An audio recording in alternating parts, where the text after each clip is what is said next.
Oh my gosh, I cannot believe it's almost November.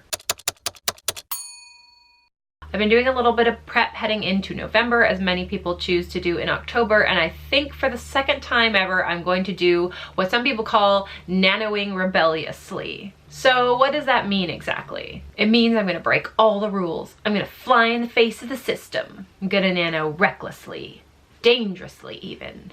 Okay, not really. It's hard to do anything dangerously when it involves writing. You could maybe get paper cuts or like a caffeine overdose, but that's about it. Although sometimes my wrists get really sore, so there's that. Basically, all that NaNoing Rebelliously actually means is that you're tweaking the rules to fit your schedule or your project a little bit better. The reason I did this last year is because I had a deadline for edits and I obviously couldn't just set aside a month to work on something completely different, so I used it to work on my edits.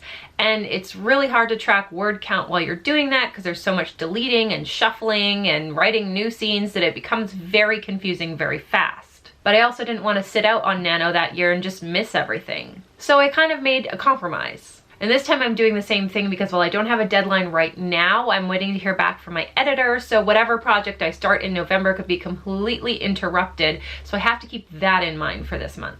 So if this sounds like something that might suit you better, or it's just something you want to try out this year, I got you covered, because here are 5 tips for NaNoing Rebelliously. Number 1, sort out your goals and then change the rules to work for you. When I was doing revisions last year, I knew it wasn't going to work to track my word count. But I still wanted to use the word count tracker, and I knew that tracking my hours would actually work.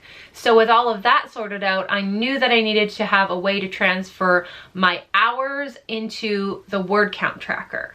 And because I know roughly how many words an hour I usually get when I'm doing Nano, I decided to just pick a number, let's say 1,000 words, and when I had worked an hour, I got to input that into the Nano word count tracker. Because even though you're nanoing rebelliously, I still believe it's really important to be able to track your progress. Number 2 is keep up with the community. The years that I didn't do Nano, I really ended up missing out on the feeling of overall community. Feeling like you're a part of something bigger.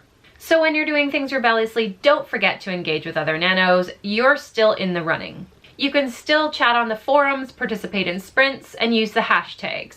And of course, don't forget to join in on the live chats on the Nano YouTube channel, as well as the WordNerds channel right here. Number 3, stay flexible and adjust if you have to. Don't forget, you're a rebel, so if something isn't working, you are totally free to switch it up.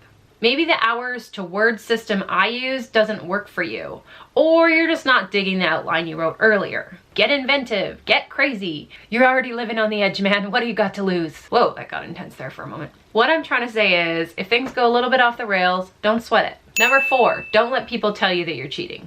Here's the thing, guys. There is no wrong way to do Nano, and inevitably somebody is going to disagree with me, probably angrily in the comments, but there it is. Okay, so maybe if you tried to do it in January, or you just like, I don't know, sat down and tried to knit hats every day in November, you wouldn't be doing Nano right, but who cares? If somebody hears the way you're doing Nano and tries to tell you you're doing it wrong, or tries to shame you in some way, it's a really good indication that they're taking things way too seriously. Nano is 2 things: helping you write a novel in November and having fun while you're doing it. And that's it. If they don't get that, honestly, it's their loss. Number 5, celebrate your achievements. Let's say you nano rebelliously all the way to the end. Maybe you even validate. If you happen to use the hour method that I use, you could just paste the entire manuscript when it's finished being edited into the box and get verified, and that's how I did it last year. But even if you choose not to validate, make sure you celebrate. That is a rhyme. I rhymed. Buy yourself a new book, or do a victory lap of a neighborhood, buy a brownie, hell, buy a cake. You deserve that cake. Everybody deserves cake, but especially you. No matter how you choose to do Nano this year, once you get to the end, don't forget to take a break and also note your achievement and just give yourself a moment to unwind and realize, hey, I did it. I wrote a novel in November. Regardless of how you got there, you did it. So what do you say? Anyone else planning to nano rebelliously this year? Let me know in the comments below. Also, if we're not already connected on the Nano site, be sure to leave your username below so I can connect with you. Don't forget, Sunday at 7:30 Eastern Standard Time, the WordNerds have our live chats, and we would love to see you there. Thanks for watching, and I'll see you next week.